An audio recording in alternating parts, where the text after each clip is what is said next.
Deus abençoe nossas crianças. Meus amados irmãos, obrigado, Emerson. Nós até agora já vimos os agentes da criação, Deus Pai, Deus Filho e também o Deus Espírito Santo criando todas as coisas. Nós vimos também no primeiro relato da criação que Deus fez todas as coisas nos 3 primeiros dias, criou os espaços. Nos 3 últimos dias, nessa dupla de tríade, na segunda tríade, ele criou os habitantes, os ocupantes desses espaços. E no final, como coroa da criação, como o ápice da criação de Deus, ele reuniu a Trindade, como nós vimos no último sermão, e nos fez segundo a sua imagem, conforme a sua semelhança. Nos criou a imagem dele mesmo. Isso impõe para nós gerência sobre toda a criação. Isso impõe para nós cuidar de todas as coisas, subjugar todas as coisas, amar ao próximo também por causa da imagem e semelhança de Deus que existe nele. E como um epílogo, se a gente falou do prólogo, é aquilo que é colocado antes, o epílogo é aquilo que é colocado no fim. Uma moldura é feita, Gênesis 1 a 3, ou primeiro Gênesis 1, em moldura, o relato da criação. Agora Gênesis 2, de 1 a 3, finaliza esse primeiro relato, fecha. É assim como Deus tivesse se lançado em fazer uma grande pintura que ele fez, e nenhum artista é maior do que ele, todos o imitam. Todos o imitam. Então, nesse sentido, Deus acabou o seu quadro e sentou para ver. E diz assim: assim foram acabados os céus e a terra, e todo o seu exército, havendo Deus terminado no dia 7º a sua obra que fizera, descansou nesse dia. É como ele tivesse feito, se esmerado, trabalhado e mexido, colocado a mão na massa, como a gente costuma dizer, e depois parou e descansou, e nós vamos ver o que é que isso significa, quais são as implicações disso para nós. Nossa intenção agora é olhar essas questões deste epílogo, é ver quais são as lições mais importantes no final desse primeiro relato. Depois nós vamos, na sequência do segundo relato, nós vamos ver outras coisas. Mas agora focar nesses 3 versos para vermos o que de fato o Senhor quis nos ensinar com essa questão desse final, do fechamento desse relato da criação. A primeira coisa que a gente vê aí, que está igualmente no texto, acompanhe comigo, é que a frase assim pois foram acabados os céus e a terra e todo o seu exército. Essa grande primeira lição é que Deus conclui tudo que começa. Deus não é um Deus que faz as coisas pela metade. Deus não é um Deus que começa um projeto e no meio da caminhada ele diz assim: olha, eu não tenho mais vontade, perdi o desejo, mudou meu coração. Não, o Senhor vai até o fim. O texto afirma: foram acabados os céus e a terra e todo o seu exército, tudo que criou, tudo que Deus criou é completo, sem falta, sem falha, sem erro.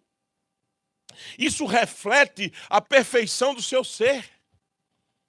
Quando a gente está diante de pessoas, inclusive nós somos assim, que começamos certos projetos, desistimos no meio do caminho, ou apenas achamos que devíamos mudar, que não vai dar certo, nem concluímos.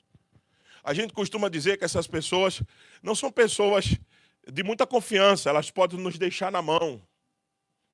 Mas o Senhor Deus não.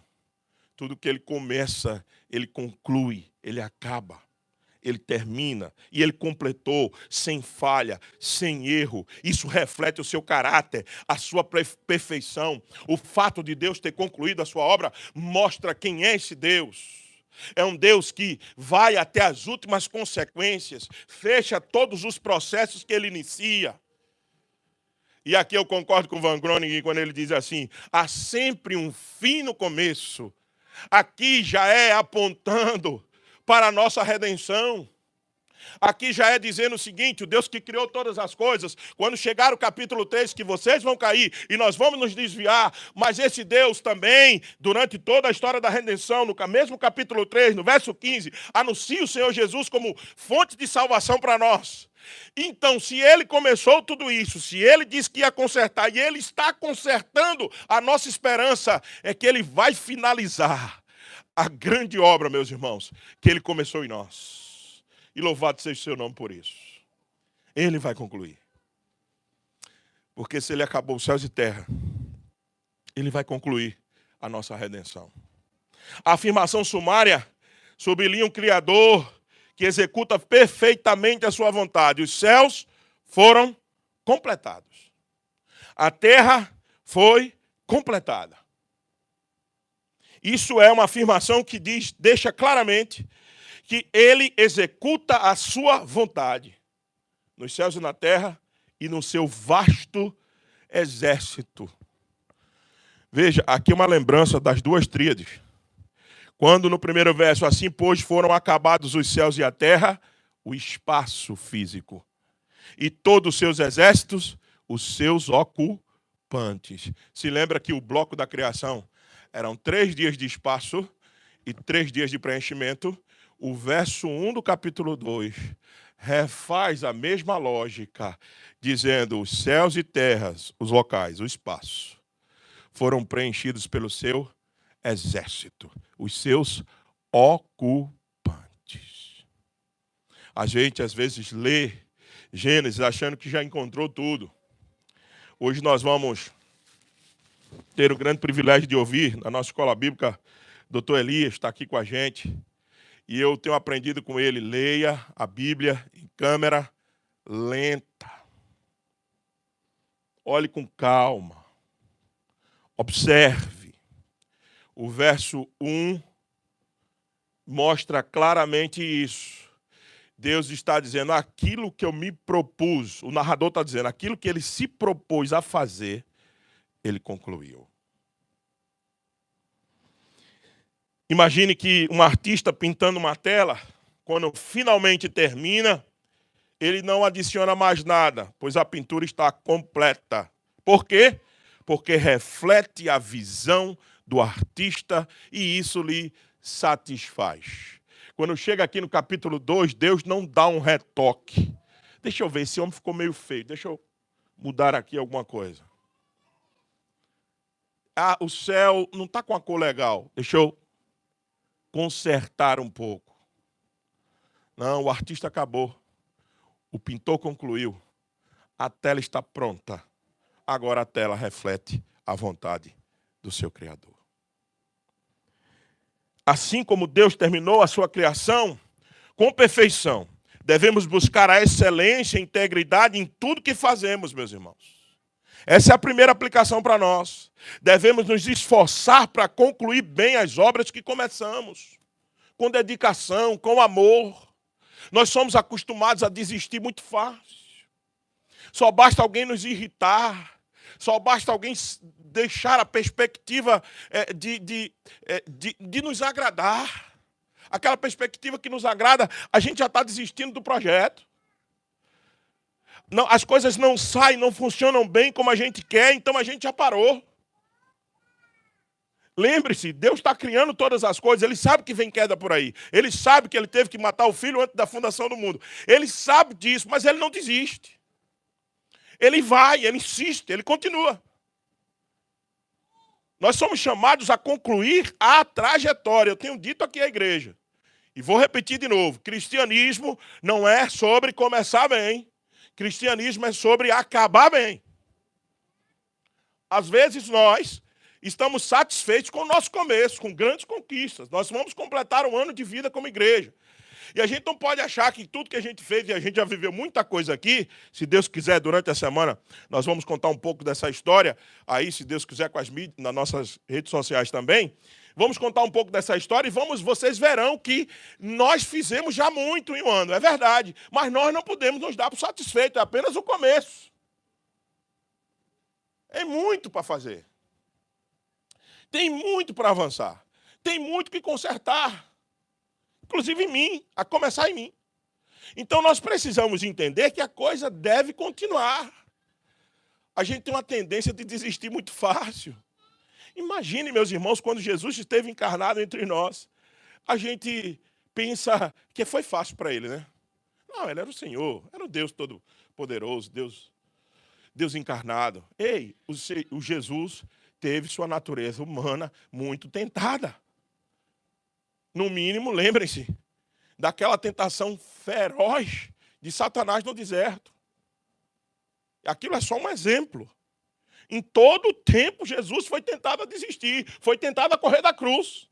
Em todo o tempo era para desviar ele da cruz, para desviar ele de cumprir o projeto do Pai. Esse mundo tentou o Senhor Jesus, os líderes religiosos tentaram o Senhor Jesus de desviá-lo dos projetos. E você acha que foi fácil para ele? Você acha que foi tranquilo para o Senhor? Então você precisa ler a Bíblia de novo e ver que eu fico prestando atenção no relato das Escrituras sobre a vida de Jesus. Toda vez que Jesus tinha uma brecha, um espaço de tempo vácuo, ele estava onde? Aos pés do Pai, orando. Pode ver. Acabavam de falar na praia, ele se retirou para orar. Terminou a multiplicação dos pães e dos peixes e foi orar. Por quê? Primeiro, pela íntima comunhão do Senhor Jesus com o Pai, é verdade. Mas segundo, porque ele precisava sempre de força para continuar. Como é que eu sei disso? Porque no final, na hora principal, das densas trevas cobrindo a face do abismo e do céu, ele foi para onde orou e suou sangue e pediu: Senhor, se possível, afaste de mim este cálice. O Senhor Jesus não desistiu. Ele não desistiu porque teve vida fácil. Não, Senhor. É porque ele, como Deus, como Pai, ele aprendeu com seu Pai. Ele aprendeu com o Pai a não deixar as coisas pela metade. É assim que a gente tem que aprender. Lembre-se. E para nossa grande alegria, para nossa grande satisfação, o Deus que começou a boa obra em nós, diz o apóstolo Paulo em Filipenses capítulo 1, verso 6, ele há de completá-la até o dia final. Ele não vai deixar a obra que ele começou em mim e você pela metade. Louvado seja ele por isso. Então não desista, não skip a classe, né? Não pule a aula. Se mantenha firme, olhe para as lições que ele tem te dado hoje e aprenda com elas. Eu vinha no carro dizendo, a Kelly agora, quando a gente vinha para cá, dizer: louvado seja o Senhor pela vida da igreja. Tem muita gente que critica a igreja, que acha a igreja chata, a igreja é complicada, a igreja é uma confusão de relacionamentos. É verdade. Tem o seu lado verdadeiro isso. Mas é nessa confusão de relacionamentos que o Senhor aperfeiçoa o nosso caráter. Eu vim olhando para trás hoje dizendo: como eu mudei. E como você mudou, Kelly. E como a gente ainda precisa chegar lá. Mas essa é a obra que ele está fazendo. Dentro da igreja. Usando a igreja para nos aperfeiçoar. Usando a igreja para fortalecer o nosso caráter. Usando a igreja para nos amadurecer. Usando a comunhão dos santos para isso. Usando cada um de vocês na minha vida e eu na vida de vocês. E a gente não pode desistir disso. Porque esse é um projeto divino. Esse é um projeto para nós. E louvado seja o Senhor por estarmos aqui. E que o Senhor complete a obra que Ele começou em nós. Então essa é a primeira grande lição. Deus conclui tudo aquilo que começa. E eu e você precisamos entender isso. A segunda lição desse texto é que Deus descansou. É o tema da nossa mensagem de hoje, o descanso de Deus. Veja no verso 2. E havendo Deus terminado no dia sétimo, a sua obra que fizera, descansou nesse dia de toda a sua obra que tinha feito. Observe, a narrativa do dia de descanso celebra a criação de todas as coisas, mas também nos ensina a como homens devemos descansar das nossas obras, mas primeiro devemos descansar no Senhor, o nosso Deus. Deus não se cansa. Deus não dorme, diz o Senhor Jesus. Ele não, o Salmo diz que Deus não dorme, o guarda de Israel não bate a pestana, não cochila. Então por que a ideia de Deus descansar nesse dia? Deus é espírito. Espírito não se cansa. Porque então, depois de concluída a sua obra, uma pausa. A pausa nunca foi para Deus. Ela sempre foi para nós mesmos. A pausa é para nós. Uma vez o Senhor Jesus questionado, ele disse que o meu pai trabalha até hoje. Meu pai não para. E essa pausa de Deus tem muito para nos ensinar, meus irmãos. Muito mesmo. Veja, há uma distinção clara entre os 6 primeiros dias e o 7º. Como? Por exemplo, nos 6 houve tarde e manhã do primeiro dia, do segundo dia, do terceiro dia, do quarto dia, do quinto dia e do 6º dia. No 7º dia não há tarde e manhã. Quando existem essas diferenças no relato, você precisa parar e perguntar por quê? Por que não existe tarde e manhã do 7º dia? Não se faz menção da tarde e manhã, talvez porque, meus irmãos, essa é a minha desconfiança, e desconfiança de muitos comentaristas, que a ordenança do sábado continua sendo a primeira coisa que nós devemos fazer.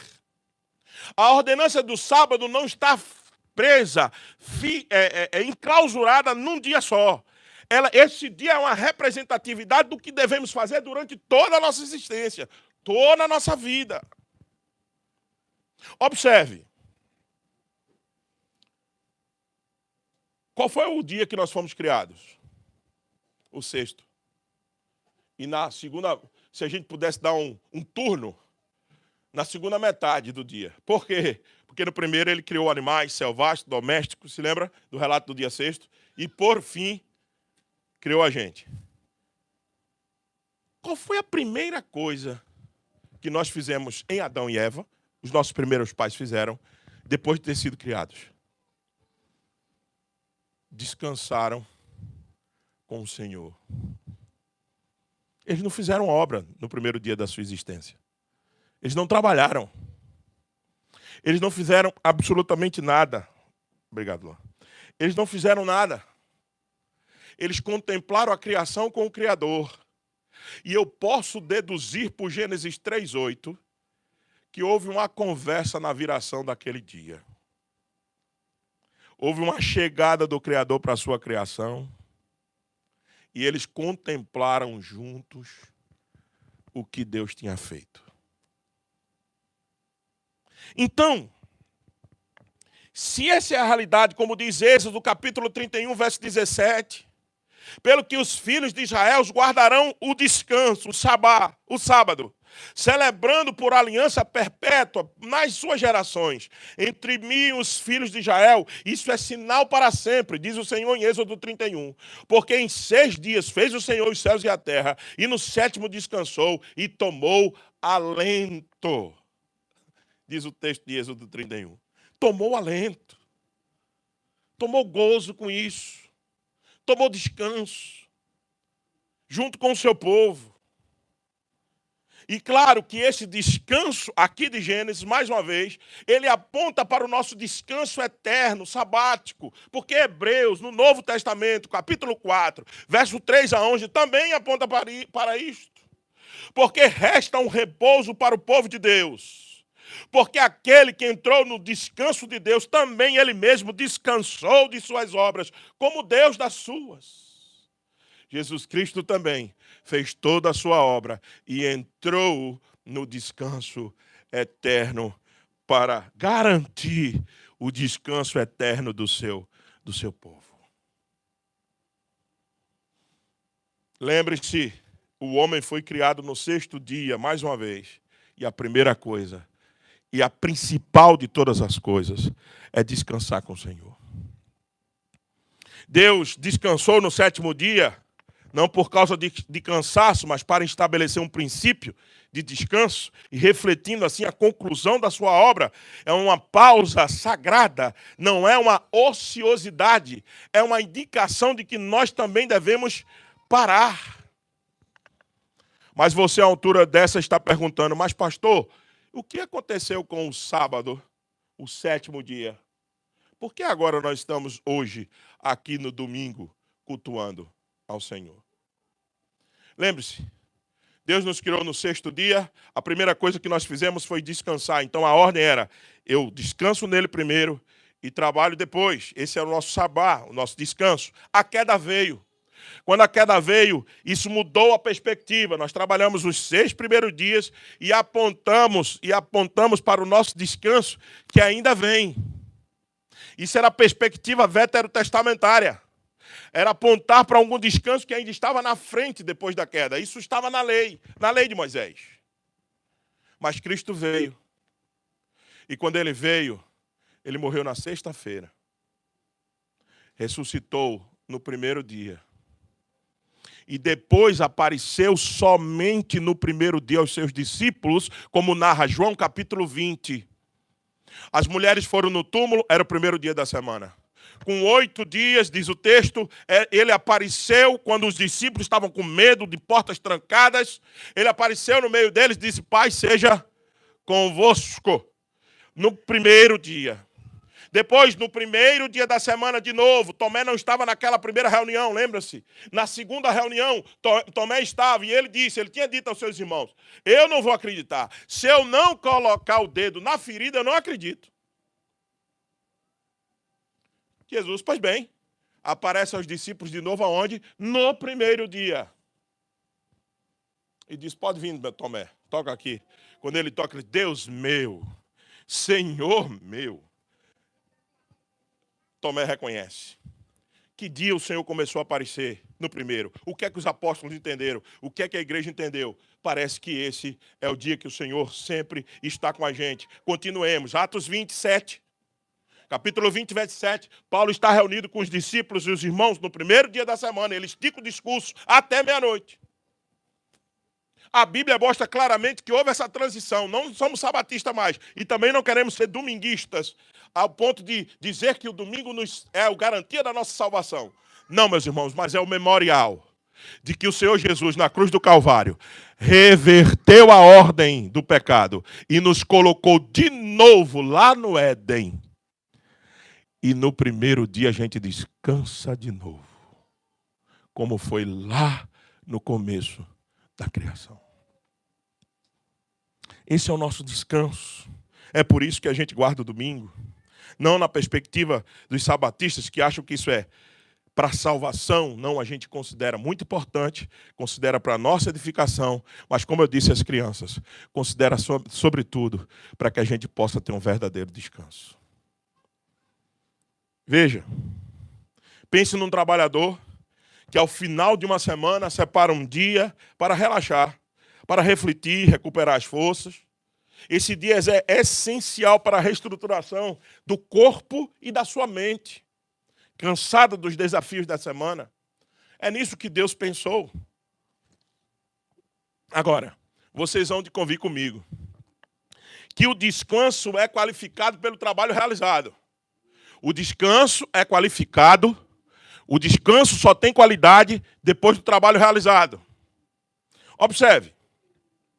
Se o trabalho que a gente fez durante a semana foi bom, nós relaxamos mais tranquilamente. É ou não é? Nós temos gozo no nosso descanso. Nós não temos preocupações. Nós vamos botar a cabeça no travesseiro e vamos dormir. Fizemos bem feito. Demos o nosso melhor. Agora, quando o trabalho é mal feito, quando o trabalho é feito relaxadamente, isso impacta no nosso tempo de qualidade de descanso. Eu espero que eu não esteja lembrando a você, nesse exato momento, o que você tem para resolver na segunda. Mas eu quero apenas lembrar para você que o quanto nós trabalhamos qualifica o nosso descanso. Porque descanso tem a ver com trabalho realizado. Então, às vezes, a gente quer descansar sem ter feito nada. preciso fazer bem feito para poder ter descanso. Veja, porque senão, aquela coisa que você fez mal feita vai perturbar o final de semana inteiro na sua cabeça. E você vai dizer assim, meu Deus, eu tenho que consertar aquilo segunda-feira urgente. É ou não é? Porque um trabalho mal realizado impacta no seu descanso. Deus fez um trabalho perfeito. Ele podia descansar com o seu povo. Isso, quais são as aplicações para nós? Primeiro, meus irmãos, o descanso é uma necessidade espiritual e física. Não passe do limite. Cuidado. Eu estou aqui há 1 ano e 2 meses, já comecei a perceber muitas coisas dessa nossa cultura de imigrantes.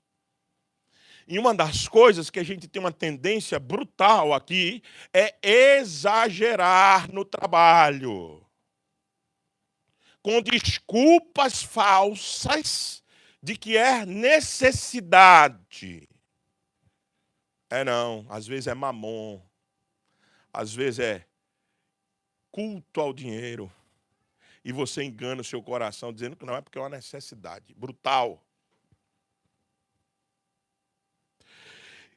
Não exagere no trabalho, isso vai lhe afetar espiritualmente. O problema é que não só afeta o seu corpo. Se afetasse o teu corpo, legal. Você dorme, amanhã você está como? Bem de novo.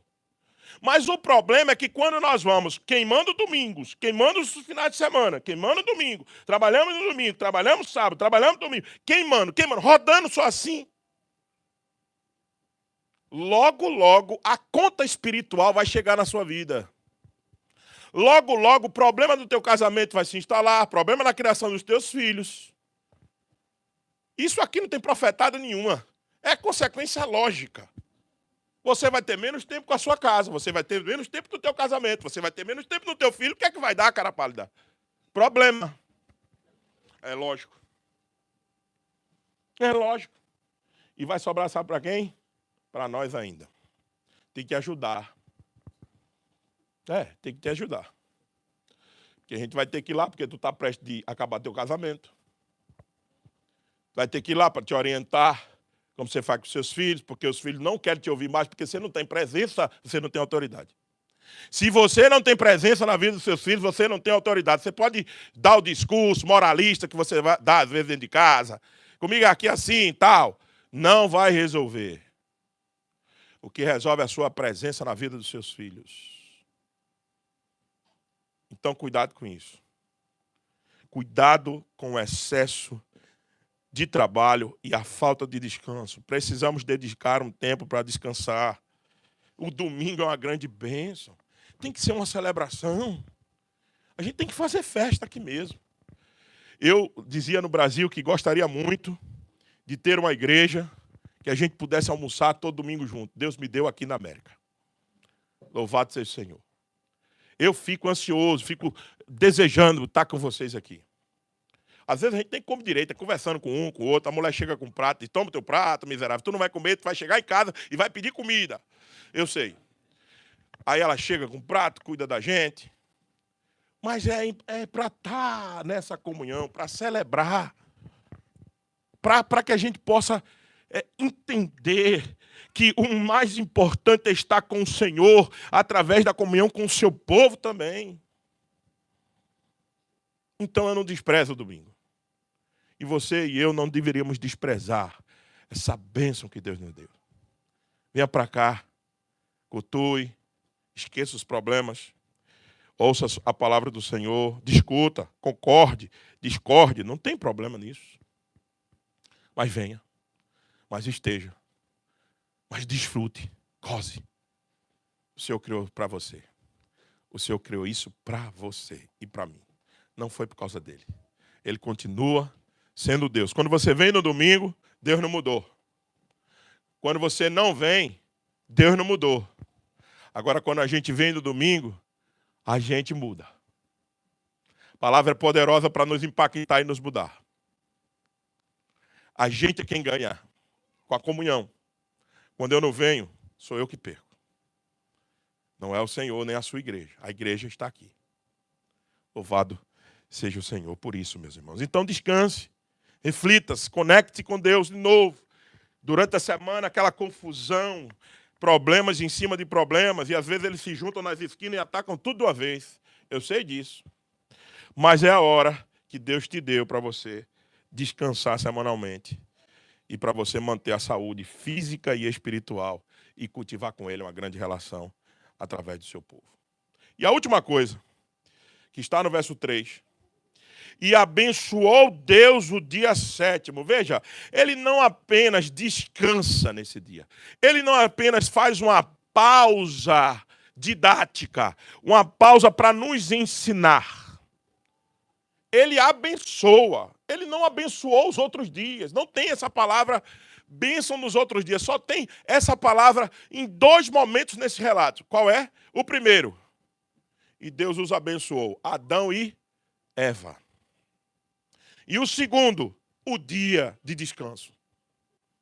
Somente os homens e o dia de descanso receberam, nesse sentido, de uma coisa mais especial, relacional, a bênção de Deus. Por isso que eu não considero o domingo qualquer coisa. Não elevo, como os sabatistas e nenhuma teologia sadia vai elevar uma guarda de um dia a salvação. A gente está colocando uma coisa mais além de Cristo. E a gente não faz isso. Somente Cristo é o nosso meio de salvação. Somente Ele.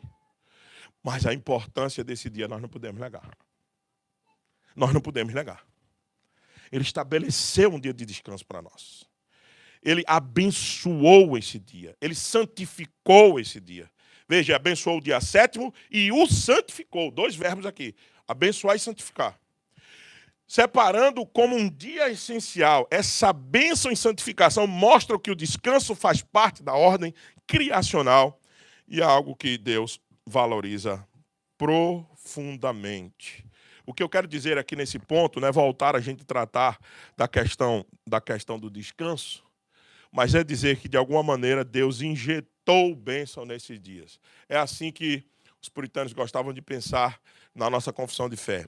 Ele não apenas separou, abençoou, apontou para o nosso descanso didático, mas ele injetou bênção nesse dia. O que é isso, pastor, que o senhor quer dizer? Eu quero me lembrar de Salmo 133. Ó, quão bom e quão suave é que os irmãos vivam em união. É como óleo precioso que desce pela barba, pela gola de Arão. É como o orvalho do Hermon que desce, gerando como a seiva no meio da comunhão dos santos. E lá no final, no verso 3, o último verso do Salmo 133, é nos dito, é ali aonde? Aqui. É ali que o Senhor ordenou a sua vida e a sua bênção para sempre. Aonde? Na comunhão dos santos. Ele injetou aonde? No nosso ajuntamento. Por isso que eu sei, você concorda comigo? Eu sei que é difícil manter a nossa comunhão com a igreja muitas vezes, eu sei. Eu já vivo em igreja desde 15 anos de idade, já faz 30 anos. Então eu sei as dificuldades que existem. Eu sei as lutas, mas eu sei também que não existe nenhum lugar melhor para modificar caráter, para solidificar a nossa fé, do que no meio da comunhão dos santos. E por quê? Porque ele injetou, ele colocou bênçãos especiais que somente tem aqui e em nenhum outro lugar.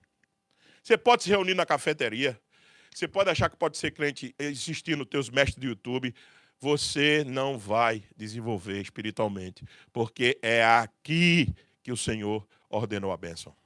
É aqui que ele santificou esse dia.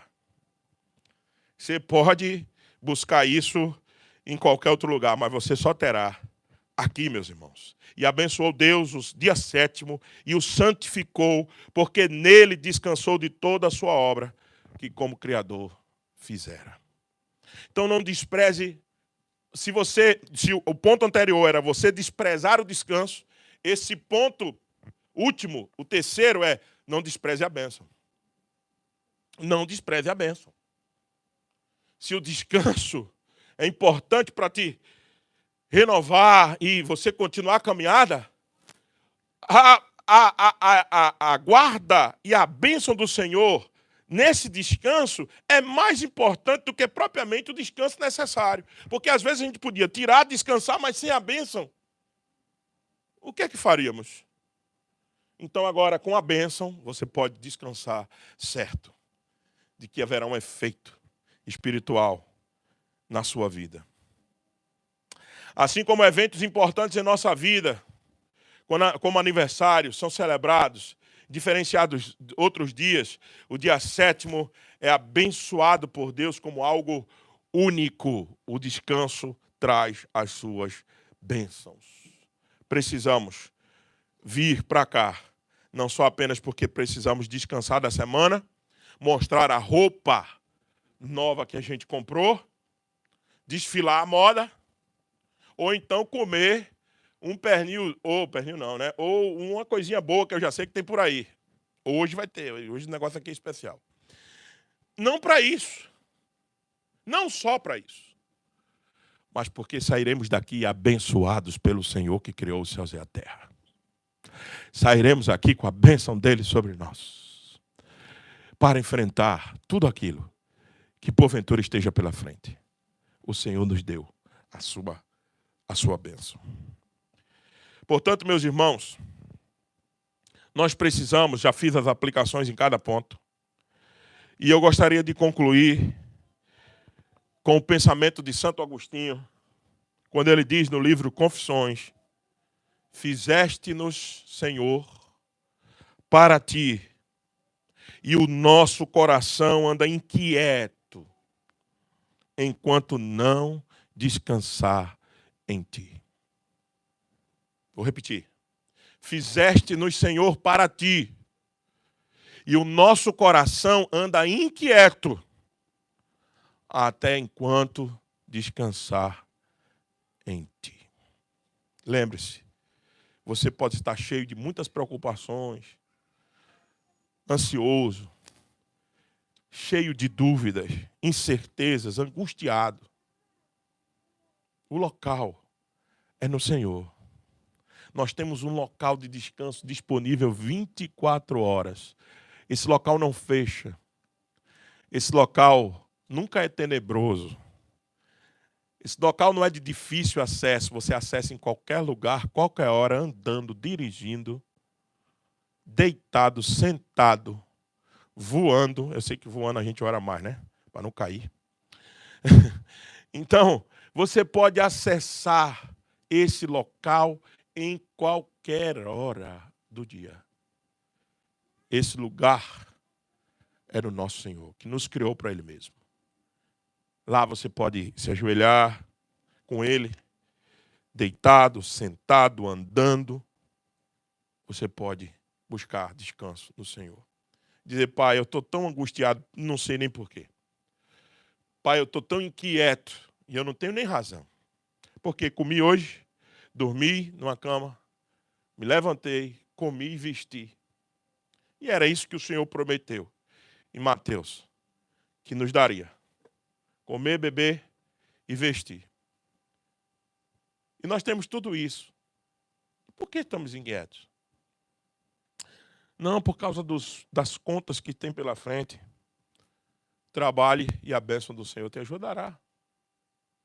Mas não exagere no trabalho e se prive do descanso. Isso acabará mal. Descansemos no Senhor, meus irmãos. Nossa alma anda muito angustiada por muitas coisas, mas nós não precisamos de nenhuma dessas angústias. O Senhor já supriu todas elas. E a gente pode descansar seguro naquele que é o nosso supremo Criador e pastor das nossas almas. Amém? Vamos ficar de pé, meus irmãos.